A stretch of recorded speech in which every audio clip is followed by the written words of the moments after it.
So welcome to the Haysville Community Library's 2021 Candidates Forum.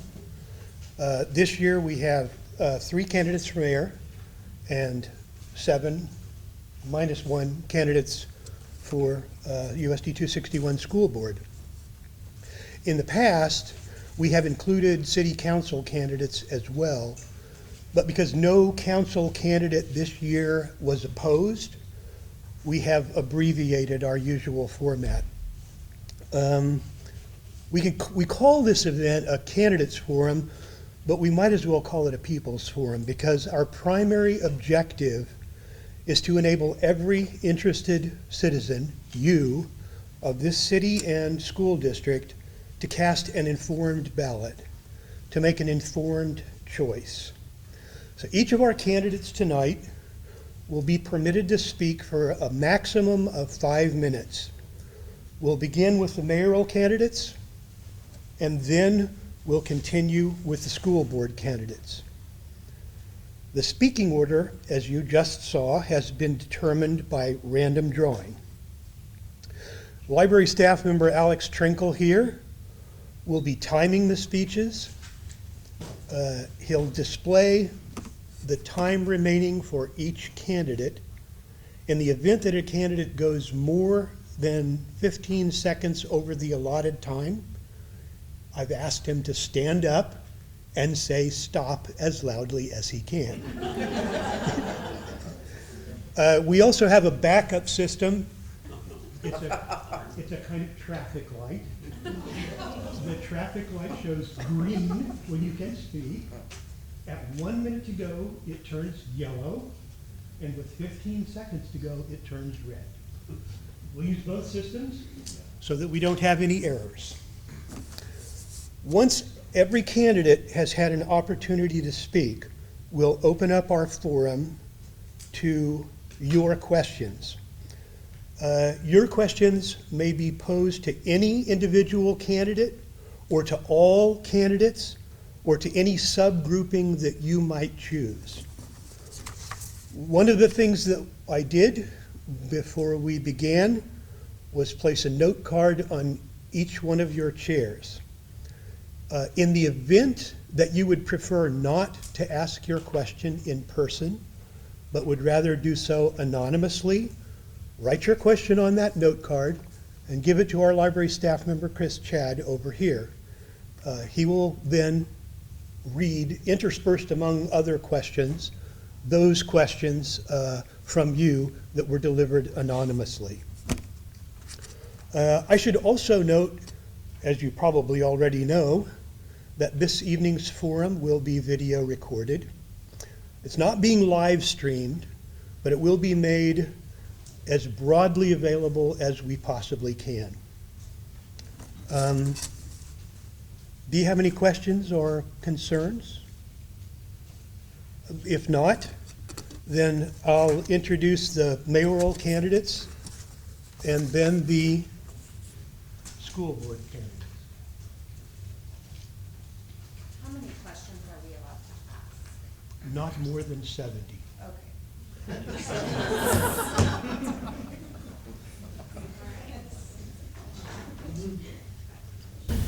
Our first candidate for mayor is Russ Kessler.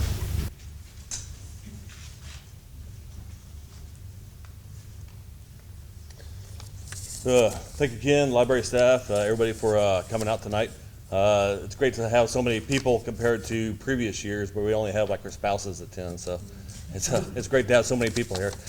I probably won't get through everything, so I'll try to answer it as questions are asked to us up here. Or you can look at my website or russkessler.com, and I'll try to post more things on there. So a little bit about myself. I grew up just 7 miles from here, went to South High, met my wife. She graduated campus. We met in our senior year. We got married. We have been married for 36 years now.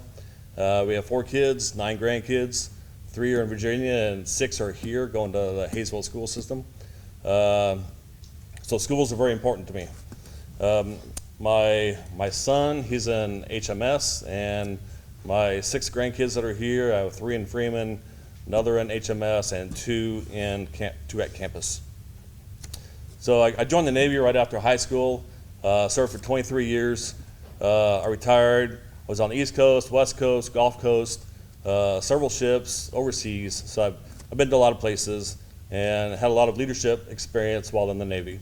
I retired as a Chief Petty Officer. If you know what that is, they're kind of like the backbone of the Navy. So they do a lot in the Navy. After I retired, I came here to Haysville, and that was 2007, so I've been here since 2007 after retiring.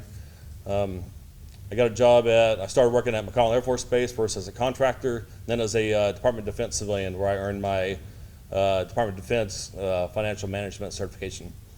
I now work for the Army Reserve. I've been working for them for about coming up on 3 years now, in a leadership position with as a signals in the signals area.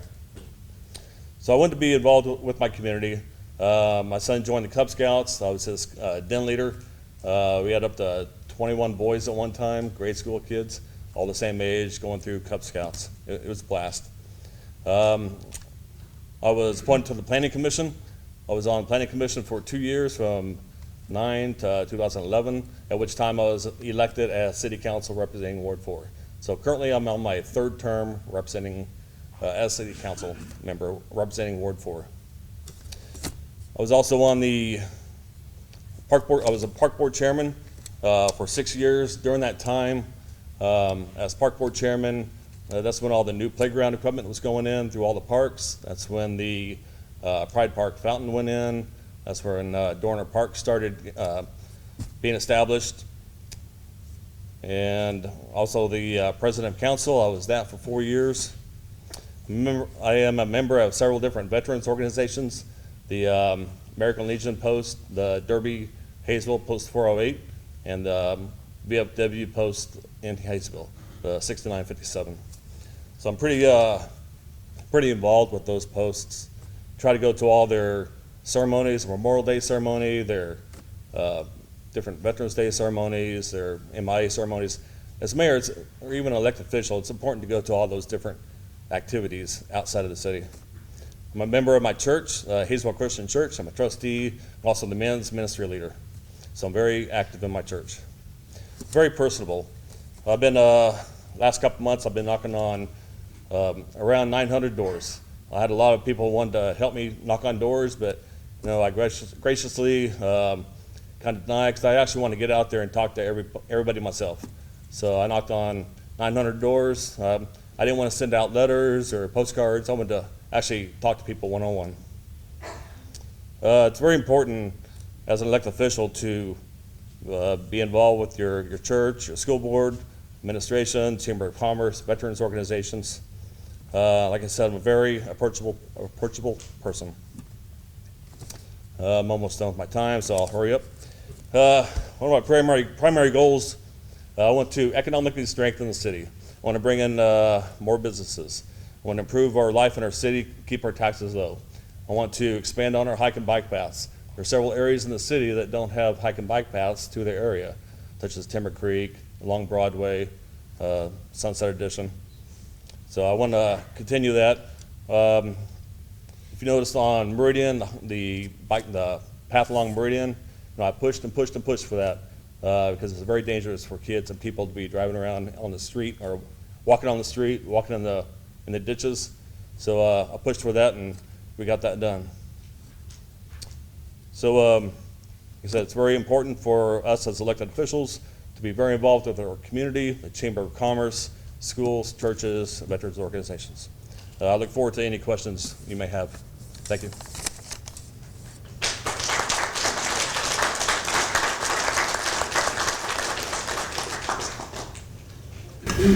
Our next speaker is Bruce W. Armstrong.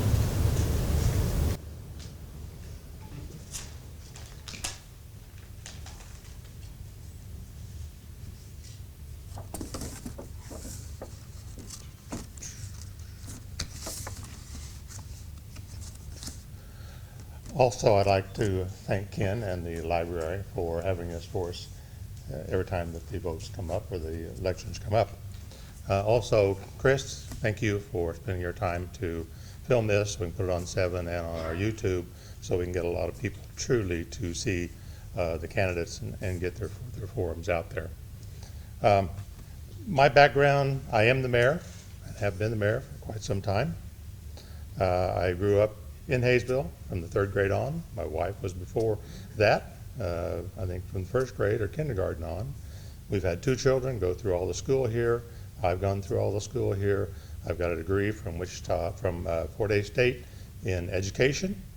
And I've got a degree from the Graduate School of Banking, of which I spent 36 years in the banking business, so I truly know what it takes to do budgeting and that type of thing in your city. I've been involved also in Ward 1 and Ward 3 as council, member of the library board now. I have a Pride Chamber of Commerce. I'm on the WAMPO board, Wichita Area Metropolitan Planning Group, and there's others. The Haysville is a very strong community. We have some of the largest reserves that we have ever had, which truly we need to make sure we can maintain our bonding. Bonding companies truly look at this when they are doing our interest rates and bonding. We've made sure that we have the best and carryover of our funds that we have. Mill levies is another thing that we have in taxes. We've looked at those, and in the last 8 years we've reduced our mill levy so that as the county may increase the price of your house, we tried to lower those to help lower your taxes. This next year we'll be lowering it by 2 mills so that we can truly offset some of the things that the county was doing on the value of your house. Also, the city has grown in the last years. We have it over a $70 million and $300,000 value of the city. If you look back, city value had been sometimes in the 50s millions. We are truly now a very strong city in our value. Residential growth, we've grown to over 11,000 people. People tell us they come because of family, work, schools. Schools is a very large one, not taxes. New residents, 48% are home buyers, 52% are renters. New home growth, we've had 25 and 18, 26 and 19, 33 and 20, and we've got 29 this year. A lot of this group has come from the land bank that I had formed. We've had 2 different areas that have gone under. We've bought those and we've been developing those. We've had new business growth, growing up to 215 new business licenses. Some of the future improvements that I'm truly looking at will continue to expand the Haysville Hustle. Hike and bikes, there need to be a hike and bike, as was said, along the west side of Grand, also, or west side of Meridian, and all the way to the Grand for the kids to truly on that side to go in. We need to expand to Timber Creek, Hydraulic, Wards Fourth. All those we're trying for WAMPO funds. I sit on the WAMPO board. I'm an executive on the executive board. The WAMPO has provided funds for the street improvements on Main, the sidewalks in River Forest, the pedestrian bridge, and those type of funds. I'm looking also, we'll be adding a new assisted living center and senior housing. Additions to Dorner Park, which I started. There'll be public restrooms, volleyball, pickleball. We have Pagan's Carpenter, will be new things too. New splash pads will come in. We'll continue our mill and overlay, sunset fields and Main Street, we've been done. Water lines, we're changing meters to cost. We're conducting a study on our drainage.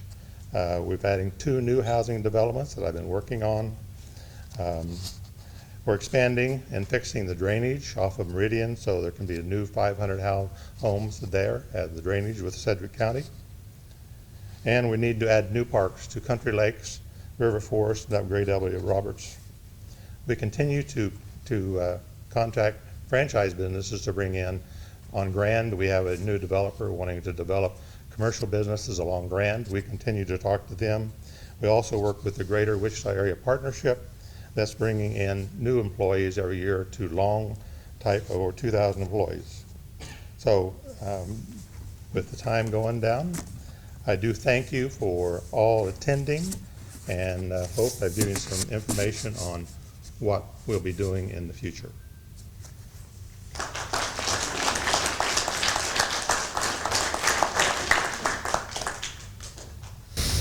next speaker is Rose Corby.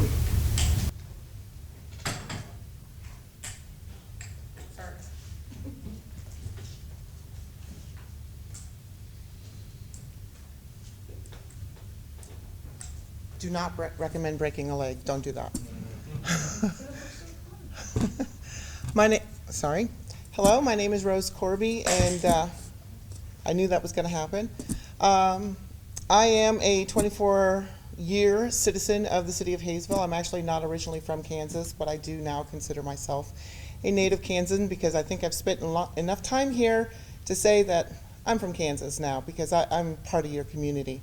I'm actually from upstate New York, Buffalo, New York, to be honest with you, and I left New York to join the military, and I joined the Marine Corps. I had a short stint in that, broke my ankle, had a discharge because of it, and then I ended up traveling around the country and around the world and settling here in Kansas. When I moved here in September of 1997, I'll be honest, the reason I moved here was two buildings, and the one building was the building on the corner of 79th and Broadway, which is the old gas station there, and then the second building was the Vickers building.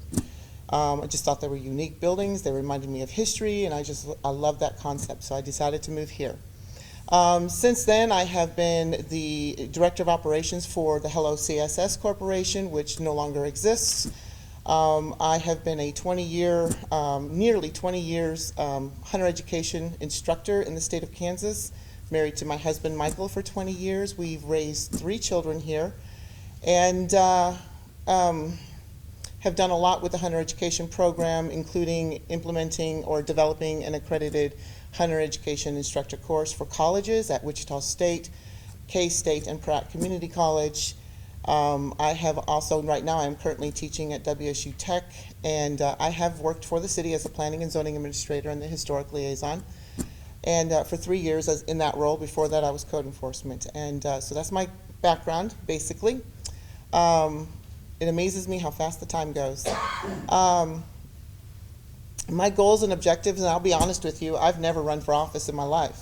You know, it's my first, and I'm sure I'm making mistakes, but I'm going to learn from that. And what I wanted to let you know is that my goals and objectives with this city is, you know, honestly, we're a great community. We're made up of amazing people who work hard, who are dedicated to their families, dedicated to the school system, which, by the way, is amazing. But there's room for improvement in the community.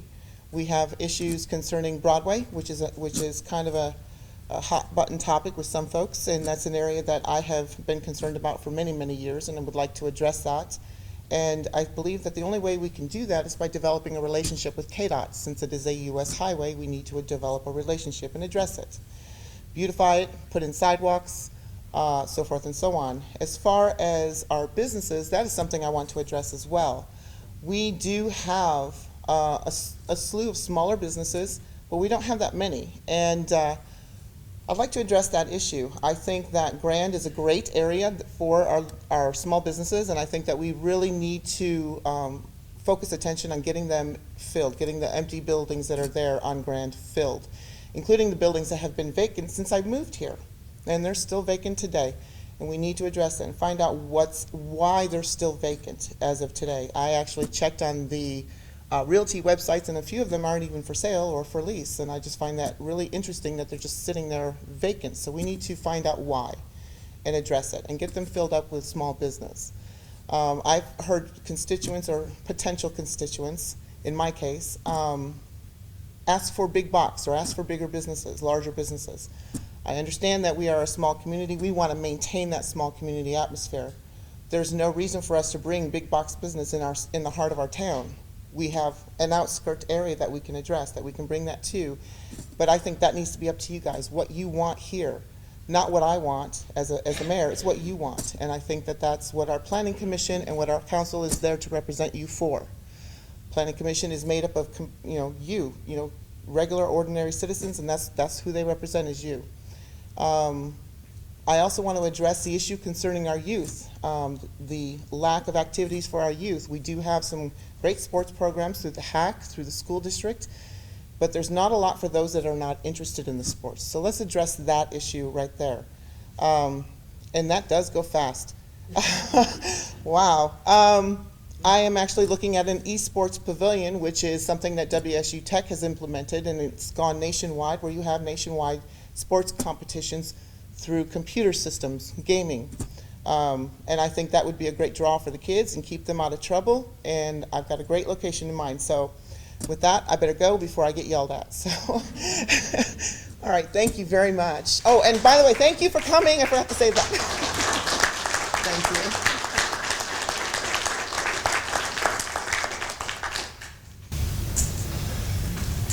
That concludes our mayoral candidates, and now we proceed to candidates for USD 261 School Board. Our first speaker is Jerome Crawford.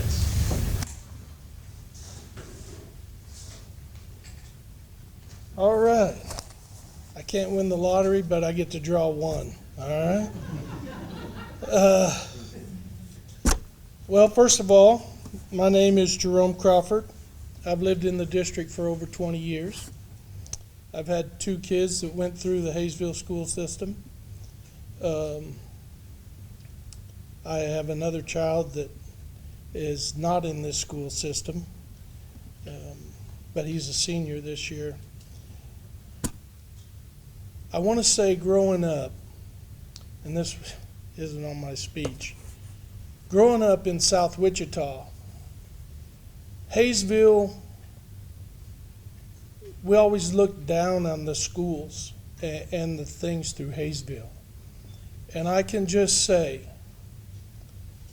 the experience that I've had in the last 2 years with the staff and the board and the people that I've met, it's humbling. And I don't think that you guys realize exactly what you have. And you have a wonderful thing with your school system. I better get back to this because I'm getting choked up there a second. Anyway, rather than bring up negative things, because we can find those everywhere, every day, I would just like to tell you some positive things that we've done as a school board in the last 2 years. One of the biggest things and things that I'm proud of is we teamed up with KU and we opened up a medical clinic at the middle school. And we have had over 20 students so far take advantage of that. And we're looking for so many more, and that is a wonderful thing, not only for the school system, but for your community. It's a great accomplishment there. Also, due to COVID, we've had a teacher shortage, counseling shortage, nursing shortage. So through ESSER funds and that, we've been able to hire 2 extra social workers, 2 extra nurses, and 16 extra teachers. And to piggyback off of him, keeping your taxes at 2% lower on your mill levy. We got all that accomplished. Also, we have challenges coming up in this next term that we will have to address. Those funds go away. And how will we continue to keep these teachers? Where will we make cuts? Those will be challenges that I hope everybody here has an answer for, because we're going to need to. I want to jump real quick on why I do this. I have no dog in this fight. I don't represent my children. My children are grown. I represent every child in every school, not just my own. I have coached Little League sports for 28 years, and if you want to get to know parents, coach Little League sports. In fact, some of my first players are now coaching staff at campus. Your quarterback played through me growing up. My last class before this one, I had 24 players. 17 out of those 24 players went on and got college scholarships and continued their education after high school. So I push ethical values. I have integrity, and I really want you to vote for me because I want to continue this challenge, and I want to help your kids. Thank you.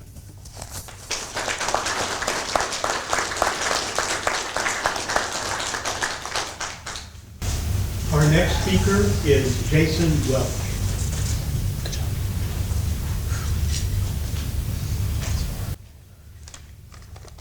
Evening, everyone. Tonight, I come to you as someone who doesn't have an R or D beside my name and stand on that position. I come to you as a father and a man of principles. I didn't spend money to pay for signs or a big banner outside the library. I believe in 2021 we can do better and spend less. Simply use the resources we have: grassroots, word of mouth, face-to-face interactions, social media when we can. Parents, residents, students of Haysville in general have been counted out and for far too long. This is where we start to change that perception tonight. Right here. We have some of the brightest students in the nation right here in our own town. It's time we stand up for them. It has been easy for my generation to stand by and let the ones that came before us lead because we were raised to respect our elders. This was ingrained to us. Unfortunately, their leadership has failed us. They're leading from a position of an abundance of caution. Let me tell you where I stand right here, right now. God first, family second, country third. No more vaccine mandates, no more masks for our kids, no more quarantining healthy children because they've been suspected of being exposed. There's other issues that'll come up tonight, I'm sure, with the critical race theory. That's been struck down, but it will come back up again. I'm going to vote no on that. The bullying programs I take personal. My daughters have been bullied in the system, as have my sons, and they're not working. So I want to work to change that. And I can only do that from the inside out. I can't do it from outside in, talking to principals and getting that done. In closing, I'm going to be very short. It's who I am. I'm to the point. What you see is what you get. This is what you're going to run into when you run into me around town. I'm here to do a job and get stuff done. I feel it is our time to stand on the shoulders of those who came before us, set the stage for the next generation, and when it comes time for us to pass on a legacy, I want it to be one of bravery, willingness to stand up for something, do the right thing, even when that thing is hard.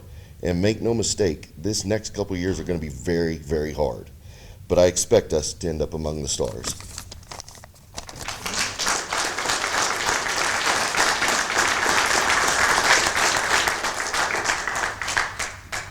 Our third speaker is Jeremy Bennett.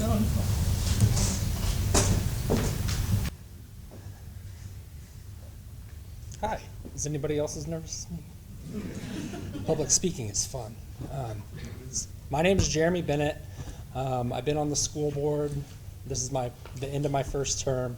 I moved to Haysville in 2007 with my wife, and her family has been here since 1910. They started the Cane Peachtree Orchard and opened up the bowling alley on Broadway that's no longer there. So my children, I have 3 kids in the district, and they're 6th generation Haysville residents. So giving back to this community is really important to me because it's done a lot for me since I moved here. Like I said, I have 3 kids in the district, a kindergartner, a 5th grader, and a freshman, and I love our school district, and that's why I work so hard for it. Some of the things that we have accomplished since I've been on the board the last 4 years are we increased classified staff pay so that we pay the 8th highest in the state on average for certified staff, which is teachers, administrators, and things like that.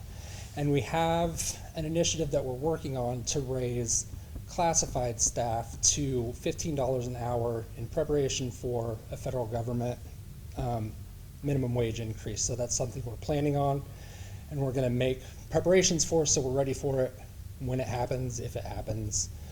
But our classified staff works really hard, and they deserve to be paid more anyway.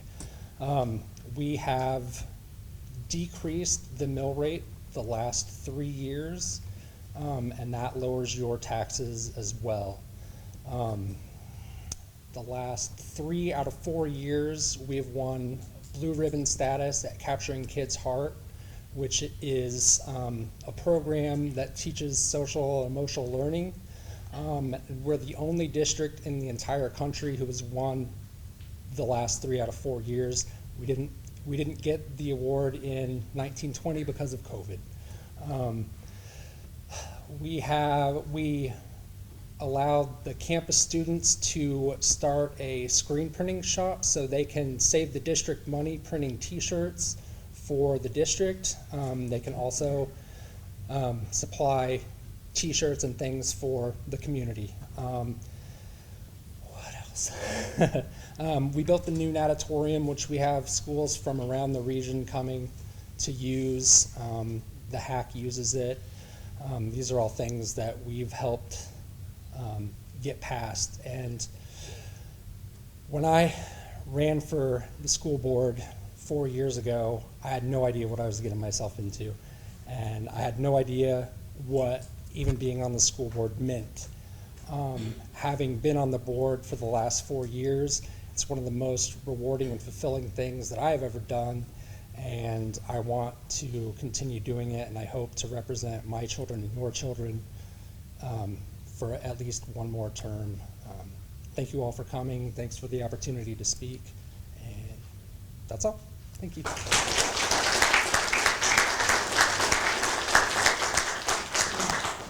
Our fourth speaker is Kelly Ramsey. I thought I was 6, but that's okay. Says fourth. Okay. About the 6. It was a 6. I don't know. I was the first. You were the 4? So who was 5? I think over there. Oh, well, no, but they drew again, so 7 of us. I don't know, it's fine, whatever. I'm whatever number tonight. My name is Kelly Ramsire. I am a wife and a mom of 2, and I am a proud resident of Haysville since 2014. My family moved here. We actually had lived on the west side of Wichita and moved here, and part of that reason was the school district. And so I am running to represent the parents and guardians and students of our schools, and I would like to make sure that they always have a voice on our school board. I'm committed to taking the time to listen, and I'm dedicated to working for the people in this district. My daughter is a 2020 graduate of Campus High School, and my son, who is a 2nd grader at Nelson, is also in the district. I've spent the last several months campaigning and working to build a grassroots organization, beginning with parents of students, and I've had the privilege to get to know a lot of parents and teachers in this district, and I have encouraged people. I would like to have them be able to share their thoughts and concerns and hopes with me as we work together to grow our district and improve. You need to know that as a member of the board, I plan to keep an eye on the curriculum that's being taught to our students. I, for example, would choose curriculum that's focused on making sure that we are focused on our reading, our writing, our math, our science competency, and true American history. Public schools have an opportunity and an obligation to come alongside parents to help them form productive, responsible adults in our community to be able then to be a part of our community and give back. So I hope to work together to create that atmosphere. So that's about all I have. Thank you.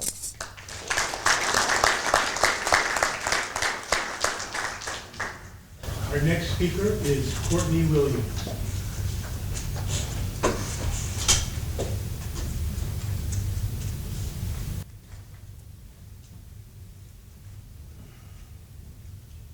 Good evening, everyone. Thank you so much to the Haysville Library for having us. I appreciate everyone being here. I grew up in Haysville. I'm probably ingrained here. I probably have little teenage treasures buried in the ground from when our house was hit by the May 3rd tornado. So I've been here a while. So we're going to go on a little journey here. April 14th, 1912, the day Titanic tragically struck an iceberg, eventually sinking on April 15th. Early changes could have made some drastic life-saving measures. One we all are aware of, having enough lifeboats on board to save every single individual. But a little-known story that could have made a huge difference during this crisis was the SS California was said to be less than 10 miles away from the Titanic. The radio operator was asleep during this time. This perked a lot of change, the Radio Act of 1912. Because of this, radios are to be covered by a licensed operator at all times. It also provided radio operators a special frequency for distress calls and introduced SOS for being our formal distress signal. So I'm going to give you another date, July 29th, 2016. You probably have no idea where you were, but I know where I was. I was in the office. I cried every speech. I apologize. This is me. I was in the office at Heartspring with my husband. We were delivered news, a diagnosis. Our youngest son is on the autism spectrum. Another diagnosis was given of hypotonia, or some may know it as floppy baby syndrome, meaning he has an extremely low muscle tone. My mind was reeling as we started to connect the dots.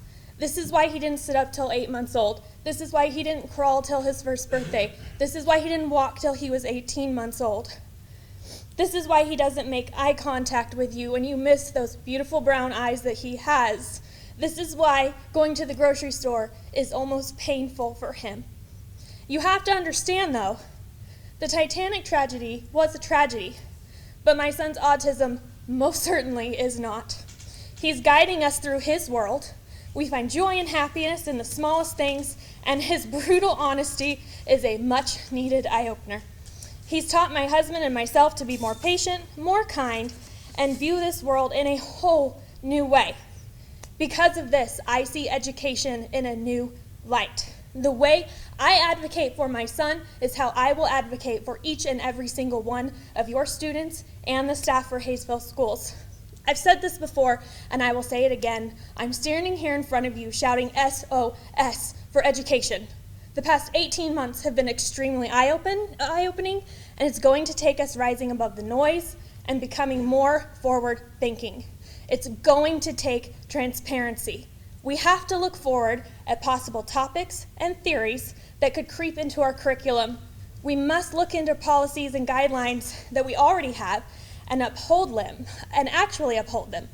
Not just say we're upholding them, like our no-tolerance bullying policy that in my personal past experience is completely being tolerated. We absolutely have to get to a place where tragedy is no longer moving faster than the rate of our progress. If we can be that forward-thinking, then imagine how great our education could be during a non-tragedy. I absolutely cannot wait to be on the team that asks questions, is a voice for positive change, and contributes to the success of Haysville USD 261. Thank you.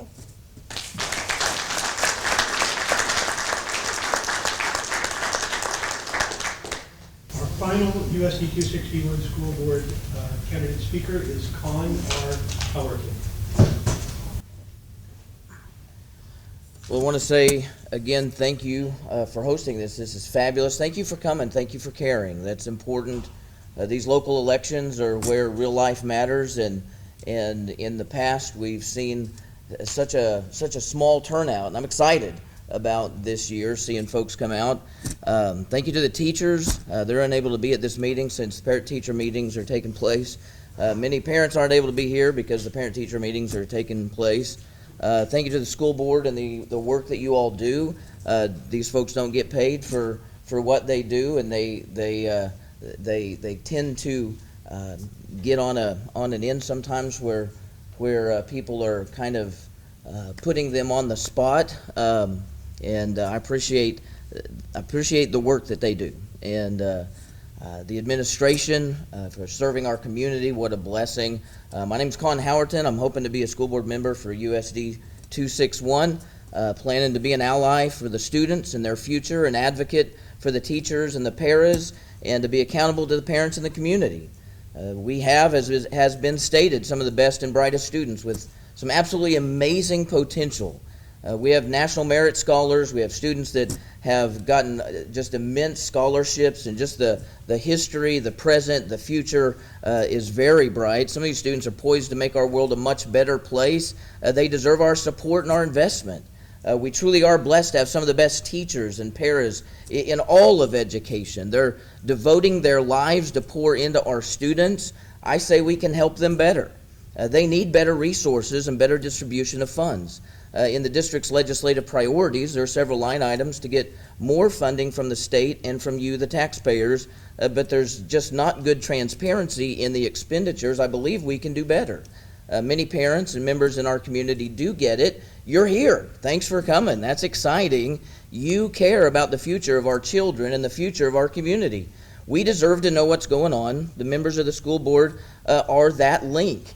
I'm excited for the opportunity to hear from parents, to hear from teachers, to hear from the paras, the administration, and the students.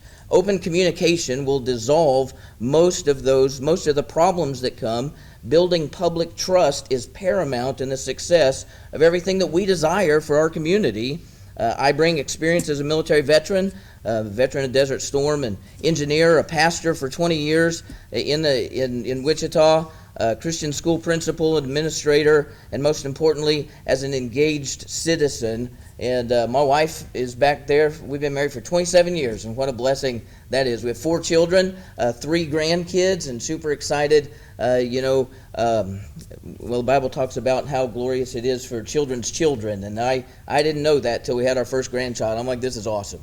This is absolutely awesome. So looking forward to see what happens as they grow up. Anyways, I do bring the experience from that well-rounded history or present, dealing with mental health issues, dealing with communication issues, dealing with relationship issues, organizational issues, departmental issues, legislative issues, all of those things that come about in ministry work or military work or marriage, right? I mean, talking about relationship issues and all that. Appreciate the testimony of folks being married a long time. That's great. Anyway, so looking for we have somewhere around 5,500 students, seen different numbers, not sure what the actual enrollment is. The number of schools that we have, the teachers, some of the planning for this school year and what's going on. I'm telling you, we have a bright future, a great future ahead of us. I'm excited for an opportunity to serve, and I'm glad that you're here. I'm glad that you're getting involved, and just look forward to answering any questions and seeing what goes on tonight. Thank you very much.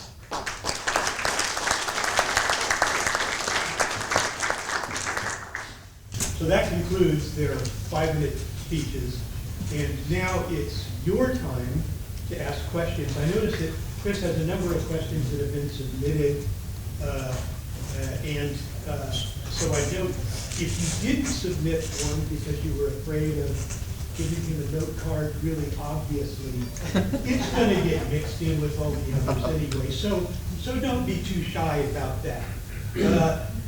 One observation before we get to the question period. Early voting began yesterday in downtown Wichita at the Sedgwick County Election Office. It will be going on every day, Monday through Friday, from 8 a.m. to 5 p.m.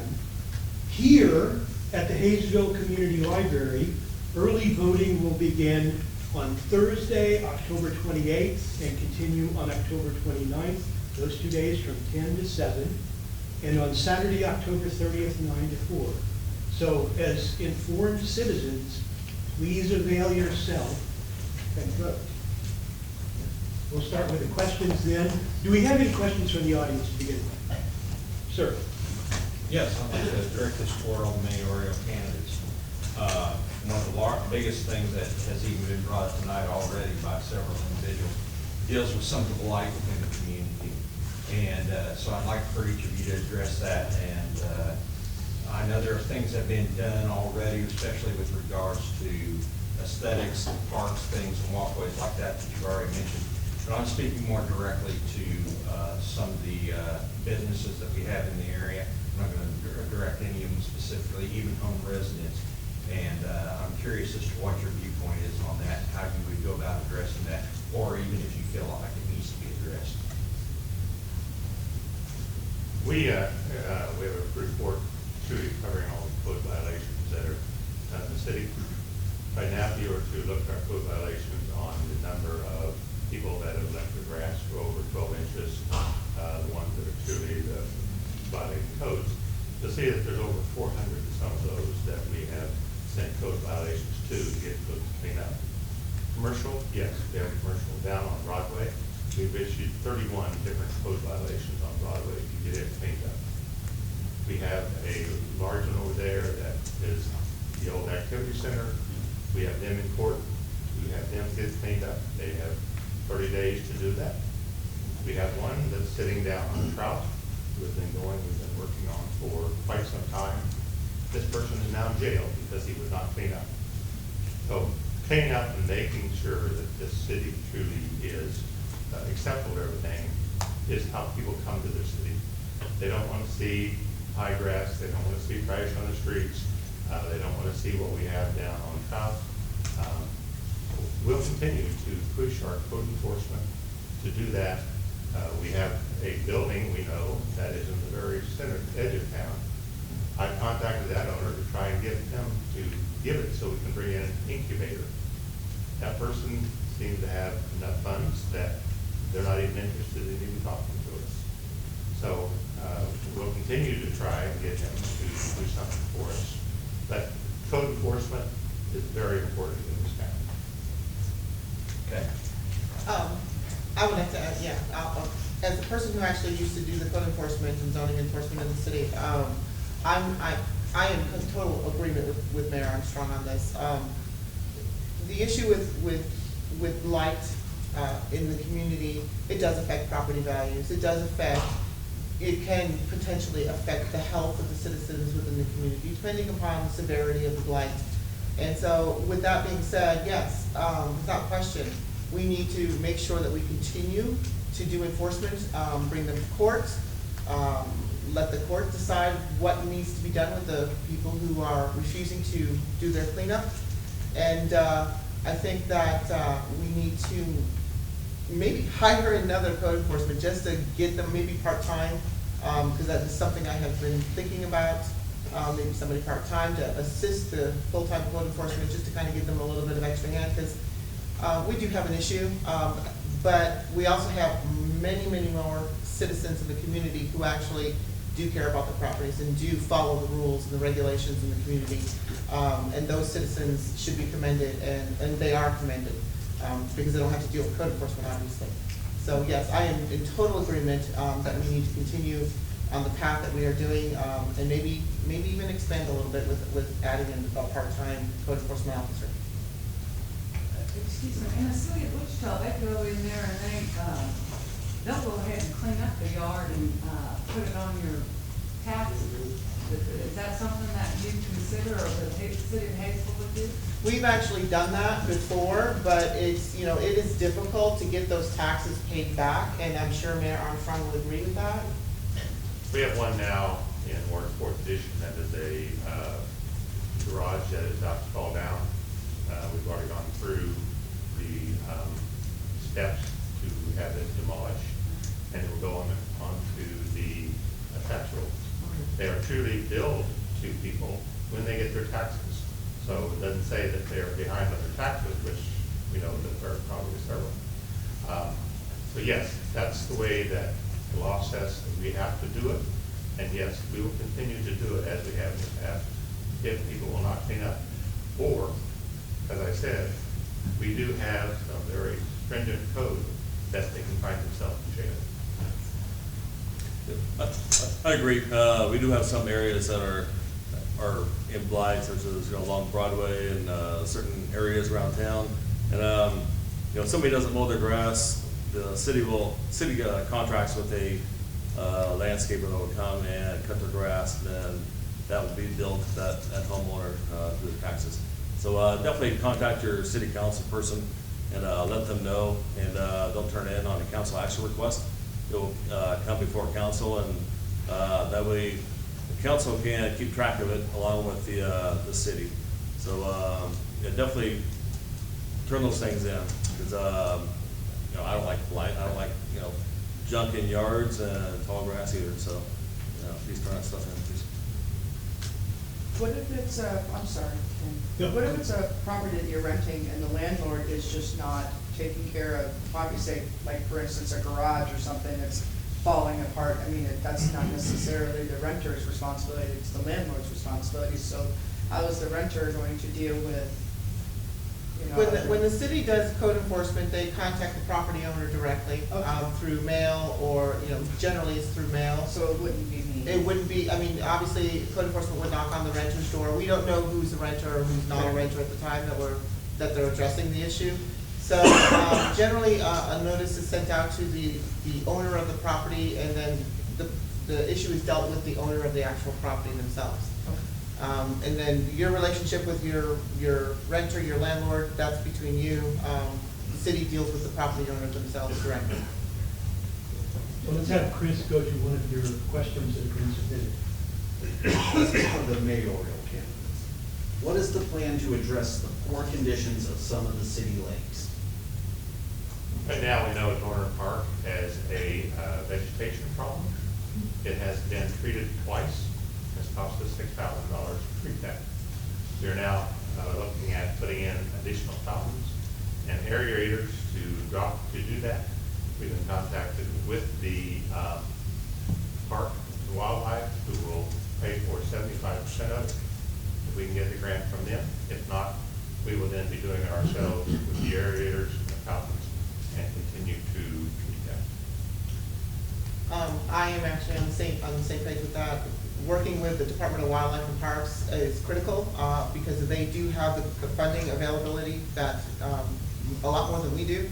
So if we can get that 75% to help us address the issue, because they do that across the state as it is with their biologists, as it is. So I'm in total agreement with that. So There's really not much to add. I mean, that's, yeah, those type of things don't get fixed, but you know, we need to let us bring it to the city's attention if it's not already. So probably the people that mow the grass around the parks know about those things. So those things get taken care of.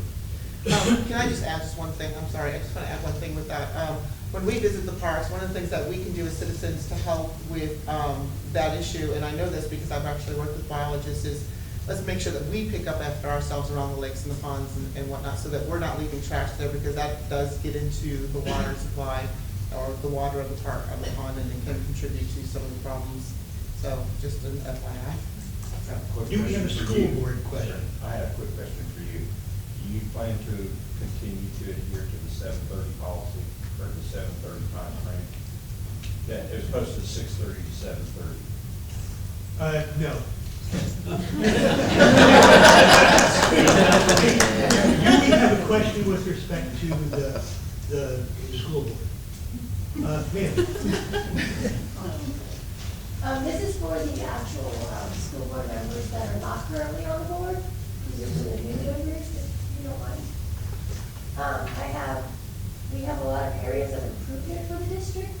I would just like to hear maybe what one of those are, and what is some of your solutions or suggestions to help improve that? Do you have like a specific area that you're looking for improvement? No, I just or- thought if you were to name 3 improvements for the Oh, district, okay. what is one? And then do you have a solution or idea moving forward to help resolve that? One of the things that I found out just being at the Fall Festival this last weekend, I was speaking to someone that stopped by. She was a para. She's been a para in the district, I think she said, for roughly 30 years. And one of the things that she mentioned that I thought was also a great idea too was that we've hired on a lot of new paras here just recently due to the ESSER funds that we've received, and to help try to hopefully get our kids back up to speed since COVID. One of the things that she said that has been a struggle is that a lot of these new paras have not been she doesn't feel have been properly trained. They're not sure how to help these kids.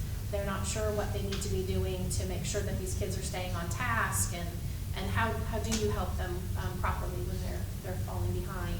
So one of the great things I think we should probably look into is probably helping with a better training system for all these new paras. They're crucial to the system right now to get these kids where they need to be, and I don't know if that would mean like some additional training through the Learning Center for them too, pairing them up with maybe a para that's been in the system for quite a long time, something like that where they can feel like they truly are able to help these kids stay and get back on track. For me, I would say employee retention. Just as a parent, I've seen a lot of turnover.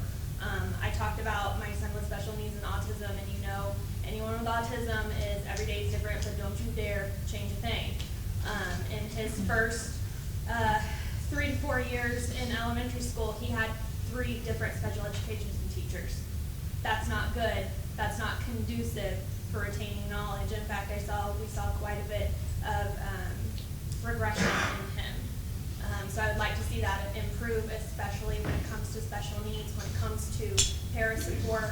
At my conference this week with his teacher, she talked about how he had a new para. He has new paras coming in and out. I talked about eye contact, and he doesn't learn with new people. He adjusts, but like if we're looking at long term, we need retention in our school districts. I know COVID has made that difficult, and it is personal choices across the board that I respect. But I think we really have to work hard on that, not only for special needs. Retention is just important for your coworkers. It is just important for neurotypical kids. As much as we say change is good or change is inevitable, when it comes to the people who are pouring into our kids on a daily basis, I think keeping some of those faces the same would be extremely beneficial. What is your plan to do that, to retain teachers and paras? Well, they're dropping like flies, and it's going to get worse after the COVID situation. So. Well, hopefully after the COVID situation it gets better. That's the goal. So, you know, doing a lot of research for Board of Education, and even one night I awkwardly sat in on a training session with the school board. It was open to the public, and I went and I learned a whole lot. But, you know, one of the things they honed in on was that your Board of Education members, they don't make a plan. In fact, one of the slides was that they are presented the data and they vote on it. It is superintendent to make the plan, or you know, your assistant superintendent. Now, that being said, that does not mean that is where I stand. I am definitely one that will do my research, will try to help, will try to work with the superintendent to retain employment.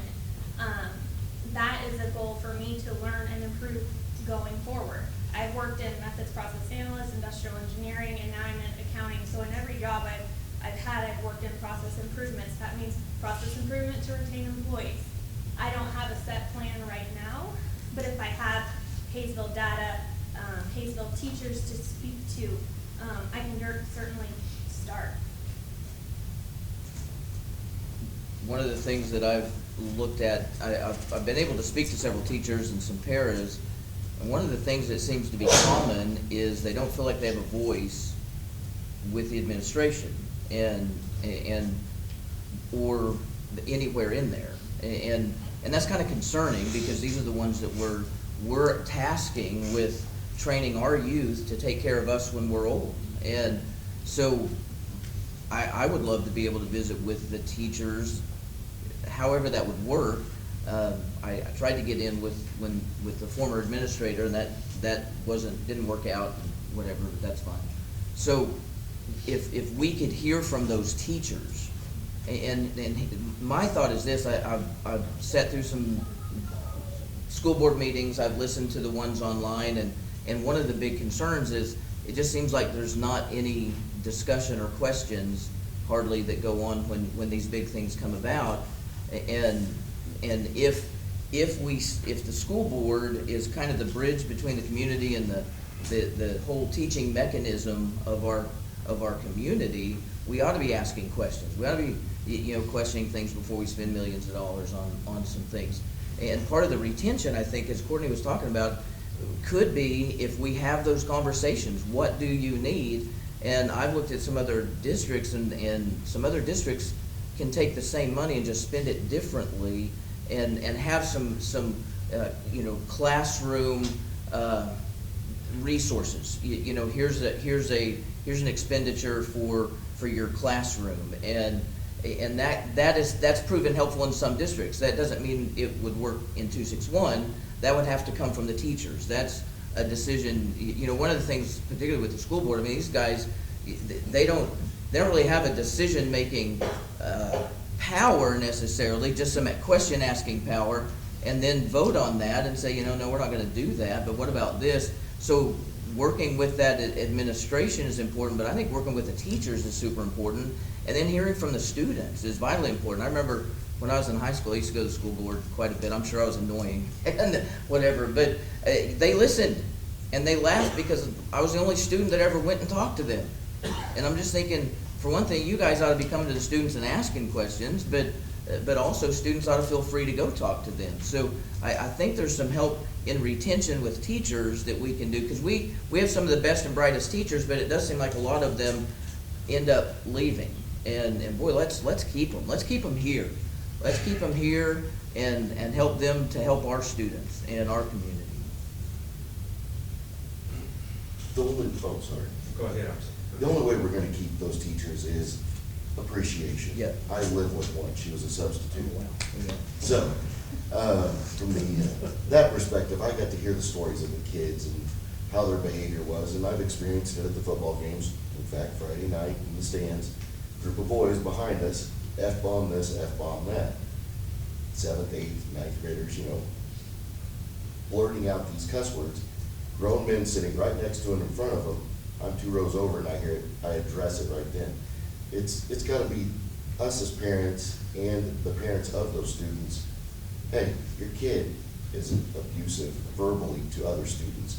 Addressing it to that parent and getting them involved. Because I guarantee you those kids aren't saying that stuff when their parents aren't, are present. But the other part is if they are, then they can have words with me and Yeah. see.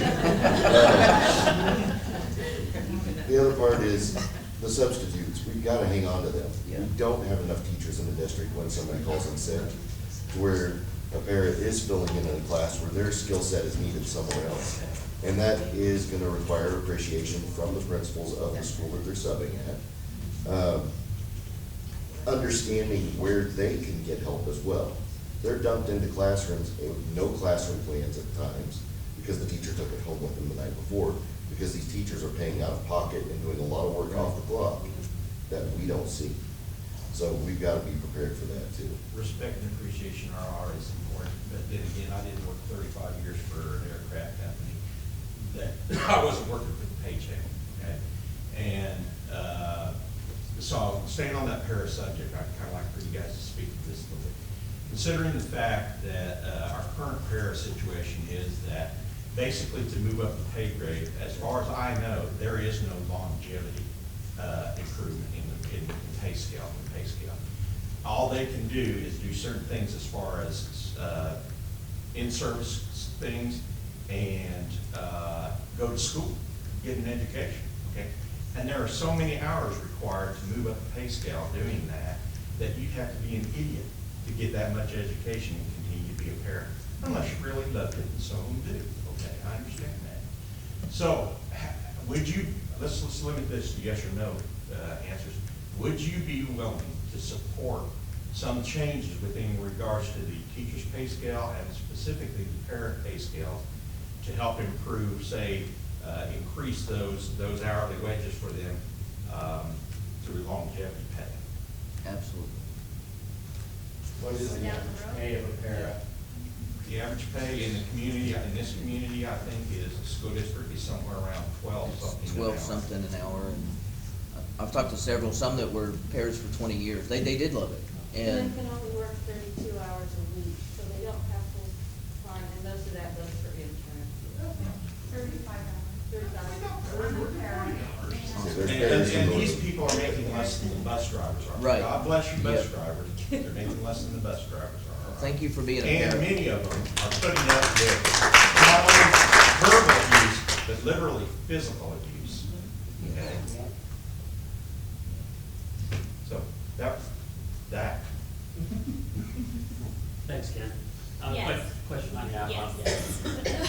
I heard a school board member say in public forum that they felt that their primary purpose was to support those that were more educated than them, and what the superintendent or the administration wanted, that's what they supported. I'd like each of you to speak to that. How do you view that statement? No. What is it that you primarily support? The students, their education, and the parents and their drive for that education behind that. That's what we should be there for. Now, granted, we're gonna work with the administration. We're not gonna get around them, we can't subvert them, but that's not our purpose, is to, sorry. You're fine, yeah. No, we are running and members of the Board of Education. To me, education is my primary goal. I want to make citizens, our students, people that will contribute to society. Now, sitting in several board meetings, there's budget talks, there's accounting talks, there's payroll, there's hiring. There is a lot of red tape that they are a part of the discussion. But we have to remember all of this comes back to how do we contribute to our children's education? Because that red tape, all of those numbers come back to that. We're borrowing money from schools to pay for certain things that I found out yesterday at the board meeting. But individuals of our staff have some of the highest rates in Kansas. Yes. But we're borrowing money from other cities, schools, counties. I'll have to go back and look exactly how that was phrased on where we're begging for these funds to come from. And so those are things that I'm trying to wrap my head around, but my purpose is education. My number one goal is education for these kids. We've got kids that are falling behind, and we need to focus on that. If the school board's a rubber stamp for the administration, what's the point of the school Right, board? there's no point to it. I mean, I see the school board as originally formed, a long time ago, truly a bridge between the community and the education machine that goes on, because every parent and every citizen who pays taxes into this machine doesn't have the wherewithal to come and talk to every person. There's no way that could happen. So you have a board that is truly your representative to what's going on, and your communication portal. So, I just feel like we need to have more communication. Parents need to be able to talk at the school board meetings. I feel like, there's just a lot of things that could be done better support for the teachers, but rubber stamping the administration, absolutely not. So, I'm not an expert in finances. I'm bad at math. So when Dr. Schutte presents his finances to us, he explains it so we can understand it. It's completely transparent. I'm not sure where you got the information from about borrowing from other schools. That's not anything I've ever heard or know anything about. There was Education meeting something last night. said last night about, and like I said, We'd Like I have said, to I'll go go back. back, but there was talk about asking other schools for funding. I apologize No. if that's how that came across. That's How not. did, That's- What it says is, we receive state aid, meaning other communities pay taxes. Let's take Blue Valley, for example. Their assessed valuation is so high, the taxes they pay don't all go back to Blue Valley. They go to some of us. Because we don't asked have. for it? No, Because that's our the law. district is so- That's the law. Yes. Okay, so thank you, because I was gonna go straight to you Yes. and clarify, Yes. because the way I heard it last night was we're going to other school districts, asking for money. Here's how it works. Like the bonds that we've used in the past, 20% of those bonds we pay for, because we live here. 80% of those bonds, everybody else in Kansas gives us the money. That's how it works. Because we get 80% state aid. we're one of the poorest districts in the state. We are. And By those, assessed valuation per pupil, we are the poorest. And why do we have such highly paid administration as Yep. part of the poorest, if we are the poorest school district? Where are you saying where they got highly paid? I don't know. Because just because this community is poor does not mean that we deserve less, and it does not mean that our teachers, administration, and staff deserve less. Your It teachers just needs absolutely dispersed deserve more. more. It just It needs to be be- dispersed more than a Thank you. couple of them just hitting home runs. Right. Everybody needs to be hitting bases. so I'm on the negotiating committee for contracts for certified staff, and we work hard every year to get our staff more money, so we can pay them better, so we can be competitive, so we can get good teachers to our district, so we can keep those teachers in our district. We've worked really hard to raise our teacher pay, to get them here and to keep them here. So, back to your question, I am not a rubber stamp, but I'm also not an expert, so I take the advice of the administration, and if I agree with their recommendation, I will approve it. If I do not agree with it, I will vote no. Now, we have a really good board. We usually agree on just about everything. I believe in our administration, I believe in our board, and that's why we have so many votes that are unanimous. So we are not a rubber stamp. Let's go to one of your submitted questions from Chris for the mayoral candidates. How will you intend to increase the economic development to keep businesses that come into Haysville? How will you intend to increase the economic development to keep businesses that come into Haysville? We're going to continue to increase the value of the city. That truly lets us control our levy. That will actually let us control the taxes that these developments pay in. So that will truly help us. We'll also continue to bring in more residents so that they have the ability to sell to more people. We'll continue to go to those businesses themselves, see what they need to be able to stay. So a lot of it comes down truly to making sure those businesses have the opportunity to sell to their population that's in town, continue to make the city so that people want to be here. This is something that I have been asked about a lot over the last month with respect to bringing businesses here. And there's no question that we have a very limited number of businesses. We do not have any of the big box businesses or anything of that nature. We have small businesses, and those small businesses need to be nurtured without question. The one thing that we as citizens do, and I'm sure that most of you would agree, is when we do our shopping, if we need to get a whole bunch of shopping done at different locations, we go to another location to get it. Because we don't have all of that, the big box businesses here like Menards or, I don't know, Target or something of that nature. So one of the things that I have been looking into is actually researching other cities and what they have done. And I have found that there is, and I believe it's Cleveland, I'm gonna have to double check on that, I can't remember which city it is, but they actually focused a lot of attention on their small businesses, and they developed a plan. And that plan has been working for them for several years now. And what that plan basically is they provide the tax incentives to the small businesses to bring them in and give them the primary focus. As far as the large businesses are concerned, you know, big box, well, nationally known businesses, we have all, you know, and I believe on Haysville Happenings, they actually expressed, put out a poll, and there was a whole bunch of folks that put in their choices that they wanted. Those businesses need to be approved by you.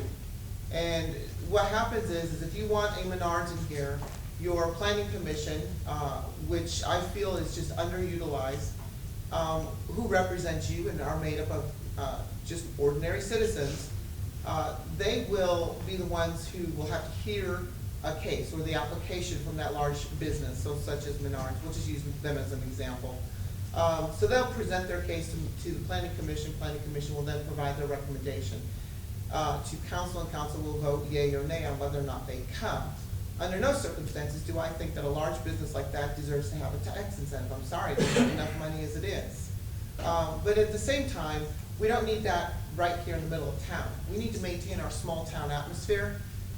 We do have a unique geographic situation going on here. We have Grand, which is ideal for our small businesses, and I think that in order to develop a scenario where we stay in town as citizens to do our shopping, we need to make sure that we put those larger businesses outside of town in our area of influence, or as we grow, something of that nature. That's going to thereby naturally increase the population, and of course, going back with what the mayor says, increase the amount of the value of the city. So that's just my general plan right now at this point in time.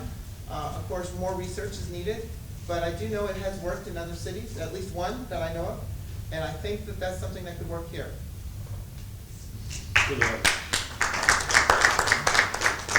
So the question dealt with businesses that were already here, right?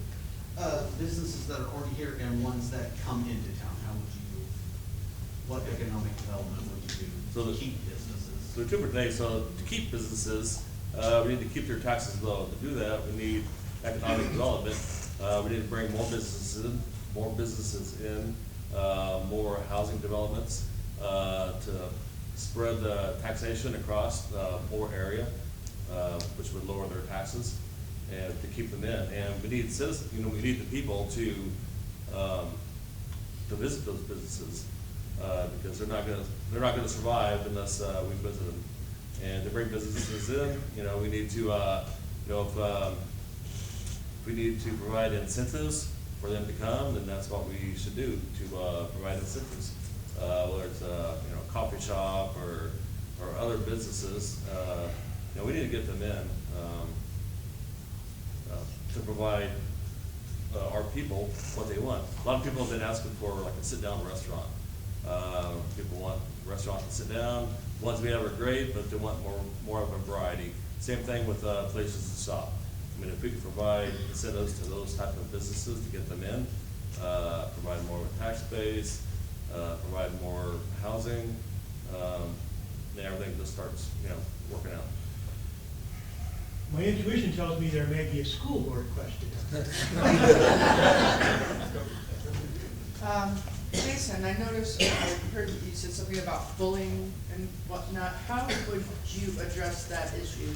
Seeing that, I am a mother myself, and my kids have been tormented through school, and kids are just cruel. Most parents have influence in that, because parents, some parents don't correct that behavior, but it brings into school, and because another parent doesn't, how would you address that issue? Oh, you're asking on a topic that's gonna hit home, so I might get I'm sorry. passionate here. My daughters, just this year, have had a couple of instances, and this involves a teacher, and some comments were made of my young girls. I called the school. Thankfully, my daughters have been raised to be strong, independent, creatures that they are, who drive me insane. Went to the principals and took it to them with their group that experienced this issue, and we're already addressing it before I could get involved. The problem I've had in years past is we've got a policy that is damn near ignored. Stuff happens, kids are bullied, lunches are being taken right off of plates in front of teachers. Child gets up, says, hey, they took my food, they're coming home hungry. Nothing happens. So at that point in time, I get a phone call. Mr. Welch, we need to talk to you about your kid. So I assume it's Aiden, who is my 21-year-old now, who came through the Haysville district. They were like, it's your Jillian. Like, she's my passive one. What happened? She beat up 2 boys. Let me guess, lunchtime, how did you know? I said, she's already told this teacher, and the principal knew about it. Now, if we don't start enforcing what's there, it has no teeth. If you're gonna enable the bullies, then get rid of the policy. We could go back to the way we grew up, where if you have a problem with a bully, it's now retribution, but there are ways to handle it more diplomatically in 2021. We may need to rewrite the rules.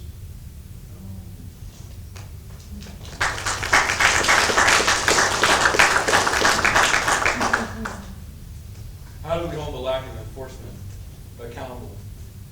I have to go People that are not enforcing it, how do we hold those people accountable? I have been in front of principals and been very assertive My wife calls it confrontational and other words in my face, but there's a way to get stuff done, but it has to be forced. We should not have to, as parents, go in front of another adult in the care of our child. We send our children to their care 8 hours a day and trust them.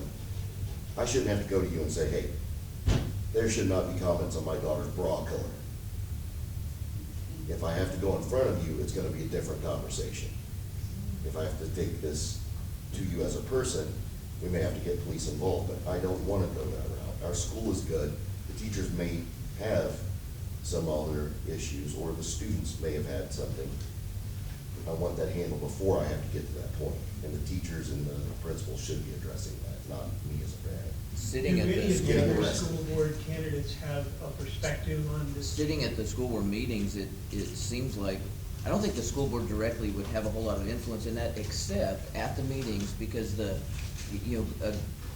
representatives of the administration's there, so if that could come up, say, hey, listen, there's a problem at such and such school with this, what can we do?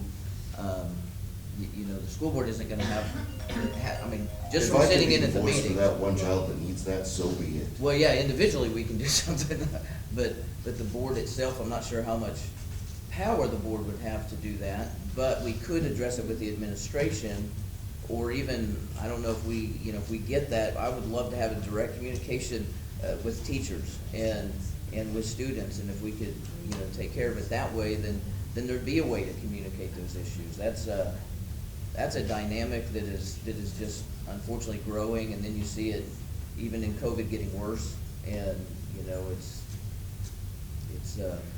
it is an issue that needs to somehow, what is the answer? There's a fantastic mental health program in Haysville schools, but the bullying and the bullies just they sidestep all of that, and Is there a good way for students to submit these issues to the board directly to circumvent anybody in the school system? My name and number is out there. Students I've can come had directly to the board. several parents send me emails, call me on the phone, and I've taken that straight to the administration. I've even had a school teacher that threatened another school district and told his students on a live, when we were in the COVID, we need to go kill them. And that went straight to the administration and they handled it. I have no problem. I am as anti-bullying as you can get. I will tell you that my middle child that came through Haysville, I adopted him from my football team due to his family issues, and he was an African-American child. And I can tell you there was things written in the bathrooms and things about him that fortunately, as far as I know, no longer go on in the school system. In fact, one time, they had some derogatory comments about him, and it was in the bathroom for 15 days until I went to the high school and told them, if when I get off at 3 o'clock, it's still there, I'm bringing cake on your side with me. And it was off there. So I know what you're talking about. And that's why when somebody calls me with an issue or something, I'm on it. I'll take vacation from work to go handle it. And I think that would go for everybody that I know that's on the board, because we're in this for your kids. No other reason. It's not the pay. It is to help your kids get an education, because someday I'm going to have to look to them for help, and we have to show them the way.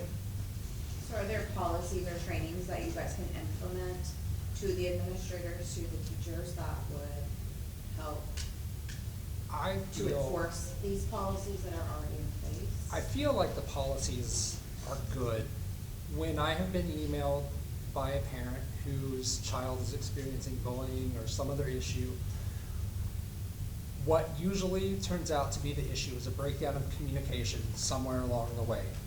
And what I have always tried to do in that situation is bridge that communication gap. And every time that has happened, from what I know, the issue has been resolved and I've never heard from them again.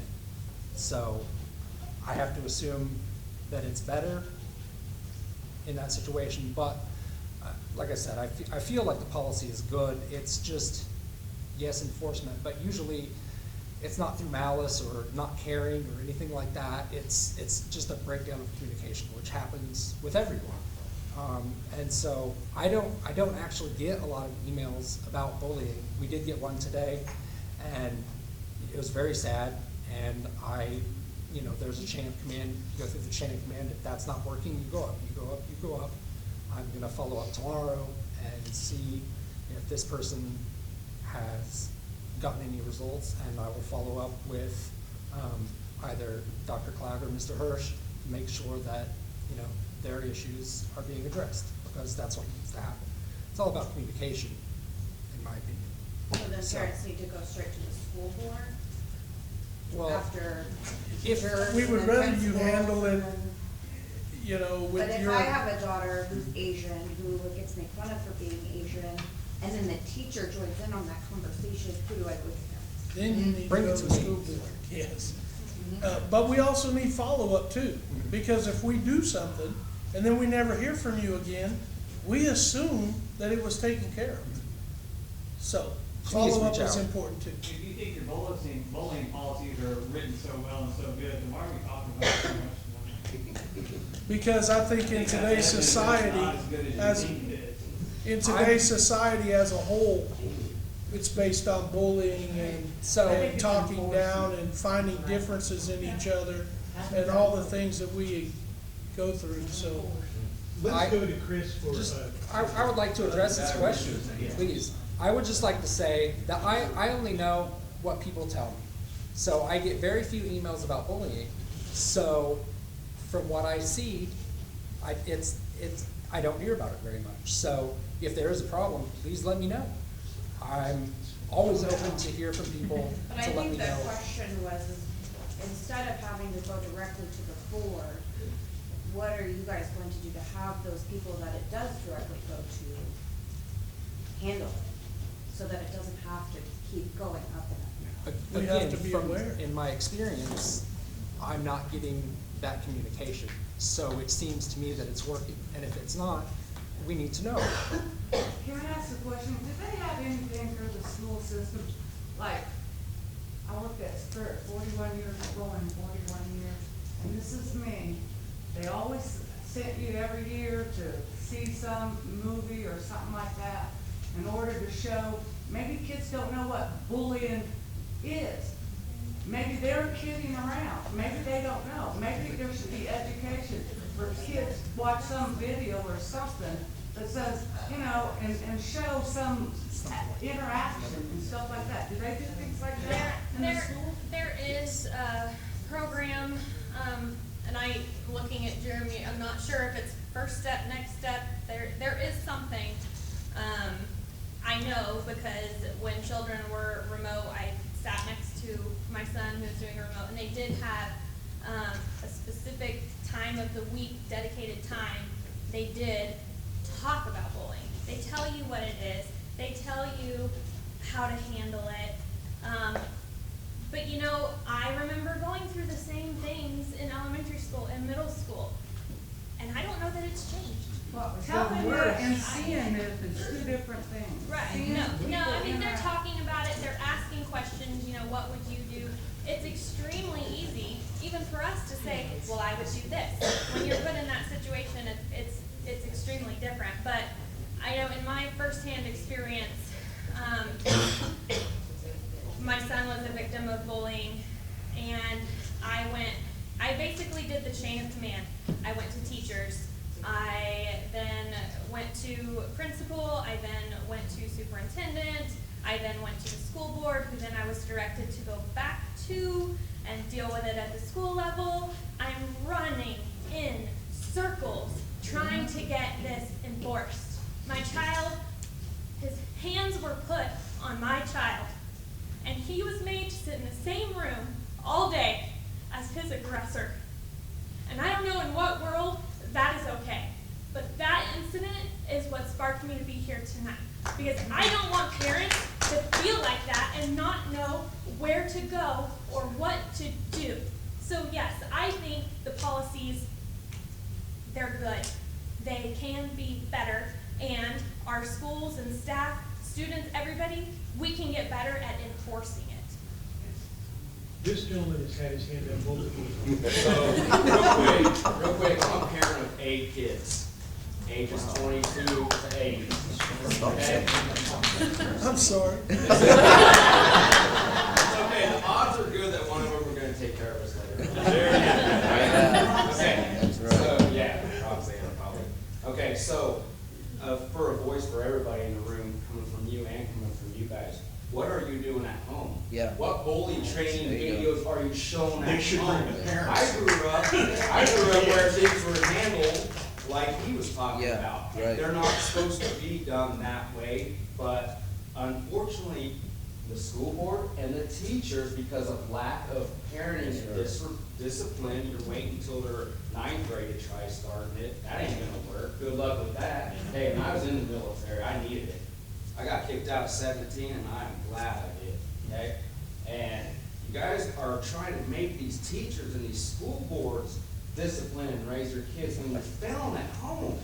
Stop making it such a big conversation about what we're doing wrong. Start at home. Can I just follow that with a question? Because I completely understand that. That works great with my neurotypical child. How do I tell my child on the autism spectrum to stop a bully when he can't even make eye contact? How do I tell my child on the autism spectrum, which is what I've been told by administration here, to go find an adult and talk to them when I can't even get him to talk to me sometimes? And that's a special situation. Right, no, and I get I'm that, sorry but you that's have to where- deal with that. that But is on the where- common level of bullying and just crappy kids in general, I couldn't be a parent because I want to choke slam a lot of them kids. All my kids done outgrown me by 4th grade, but I'm still going to do it, okay? So. For every instance where it's like, hold your kid accountable, there's one kid who's gonna need help. Absolutely. And I think we have to, and that's where that world I was talking about, where we're living in his world and it's a beautiful place. As a special needs parent, that's where my head goes. I agree. Completely, I go. And so when I say I will advocate for him, just like I'll advocate for a neurotypical child and everything, but seeing his challenges and everything, like if I can help him and get others to help him, then if I'm helping a special needs child, I'm definitely helping a neurotypical child. And that's my goal. I understand. And this is a perfect example of why the community kind of needs to support the administration, the teachers, the paras, the students, the board, because it is a huge nuanced kind of mess, because when parents don't do their job, he's